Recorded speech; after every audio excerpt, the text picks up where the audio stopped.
लाच स्वीकारल्याप्रकरणी महावितरण कर्मचाऱ्यास उस्मानाबाद जिल्हा व सत्र न्यायालयातून जामीन अर्ज मंजूर करण्यात आलाय। दिनांक 7/4/2024 रोजी याविषयी गुन्हा दाखल करण्यात आला होता। या प्रकरणातील फिर्यादी प्रायव्हेट लिमिटेड कंपनीचे साइट सुपरवायझर असून त्याच कंपनीच्या वाहन चालकाच्या निष्काळजीपणामुळे हंगरगा येथील 3 इलेक्ट्रिक पोल व गावातील लाईटची वायर 5/4/2024 रोजी तुटली होती। त्यानंतर हंगरगा येथील वायरमन आरोपी लोकसेवक सीतापे यांनी फिर्यादीस कारवाई न करण्यासाठी तसेच वरिष्ठांना न कळवण्याकरता 10,000 रुपयांच्या लाचेची मागणी केली होती। त्यानंतर लाचेची रक्कम ही हंगरगा येथील एका खासगी इसम यांनी आपल्या फोन पे द्वारे स्वीकारली होती। त्या अनुषंगाने 6/4/2024 रोजी सापळा कारवाई करून उस्मानाबाद येथील एसीबी अधिकाऱ्यांनी संबंधित आरोपी लोकसेवकांना व इतर दोघांना अटक केली होती। आरोपीने आपला जामीन अर्ज जिल्हा व सत्र न्यायालय उस्मानाबाद येथे दाखल केला होता। जिल्हा व सत्र न्यायाधीश श्री गुप्ता यांनी आरोपींचा जामीन अर्ज सशर्त मंजूर केलाय।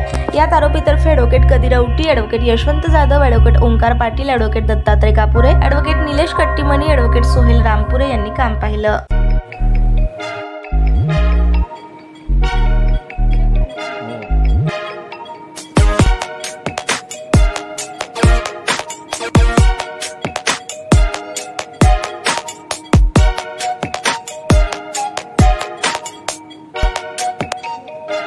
सोलापूर शहरातील सुप्रसिद्ध हॉस्पिटल म्हणजे सेंट्रल मल्टी स्पेशालिटी हॉस्पिटल मागील अनेक वर्षापासून सेवा बजावत आहे। 24 तास इमर्जन्सी सर्व्हिस, मॉडर्न टेक्नॉलॉजी, अनुभवी डॉक्टर्स तसेच अत्याधुनिक तंत्रज्ञान सुविधांनी सुसज्ज स्त्रीरोग प्रसूती विभाग, ऑर्थोपेडिक विभाग, मेडिकल विभाग आणि इतर एकमेव नाव म्हणजे सेंट्रल मल्टी स्पेशालिटी हॉस्पिटल।